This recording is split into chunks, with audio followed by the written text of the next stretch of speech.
قبس كالغيث المدرار نقطف من كل الأزهار وبنهج الغر الأطهار نسلك درب العلم ونعمل قبس كالغيث المدرار نقطف من كل الأزهار وبنهج الغر.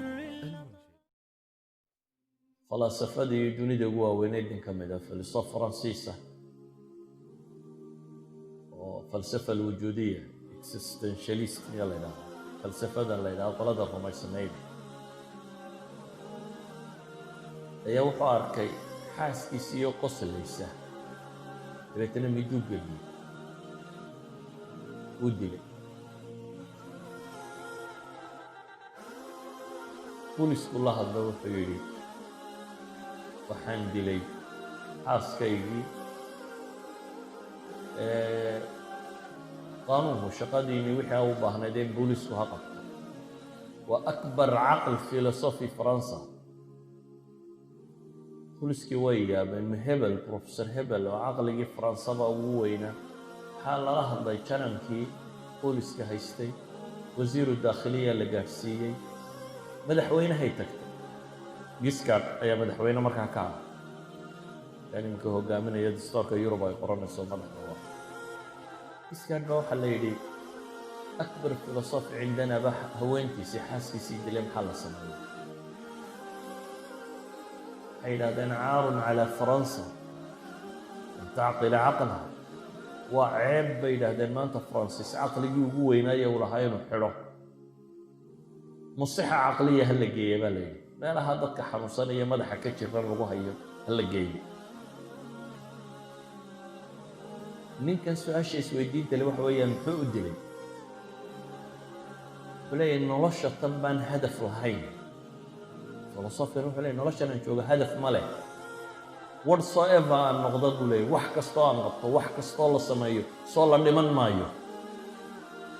waxaan arkayaa buu leeyahay natiijo aanan dhaafi karin sida ugeed nolosha gabigeedu waa cabas buu leeyahay waa cayaar nolosha gabigeedu mar haddaan wax ka dambeeyaaba jirin wax kasta aan noqdo mar haddaan kollayba dhimanayo waxaan sidii buu yidhi kollayba haweentani de way dhimanaysaayee maantay farax iyadoo qoslaysu jiro iyo kollayba way dhimanaysaa marka malaa hadday joogtaa laxdaday ugu fiicnayde iyadoo faraxsan ka baxda dunida waxay leeyihiin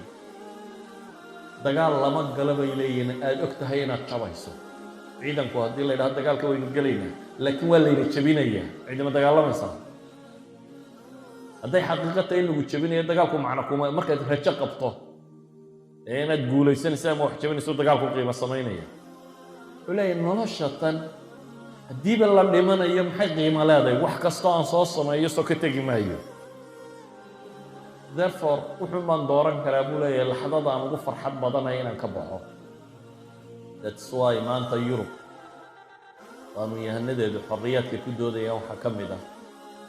xorriyada ah qofku naftiisa waqtiga uu doono inuu ka takhallusi karo waa xorriya ragu doodayaan inaan dhinto markaan u baahdo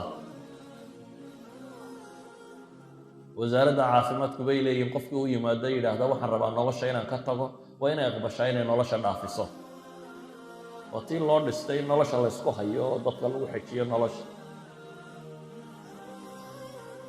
waa maxay macnuhu waxa weeyaan the purpose of life baa la fahmay waxa la garan waayey maxaa loo nool yahay ilaahi subxaanahu wa tacaala wuxuuna leeyahay markaa noloshan adduunyada geeri waa qasab inaad dhadhamayso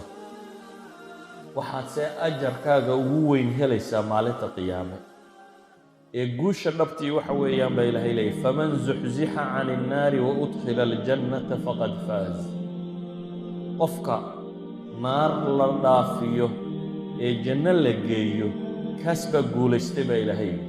ama haddaad aakhire arki kari weydo wama alxayaatu addunya ilaa mataacu lguruur baa ilaahay leeyahay subxaanahu wa tacaala idan ayuha alikhwa aragtida islaamiga waxay sheegaysaa nolosha adduun waa imtixaan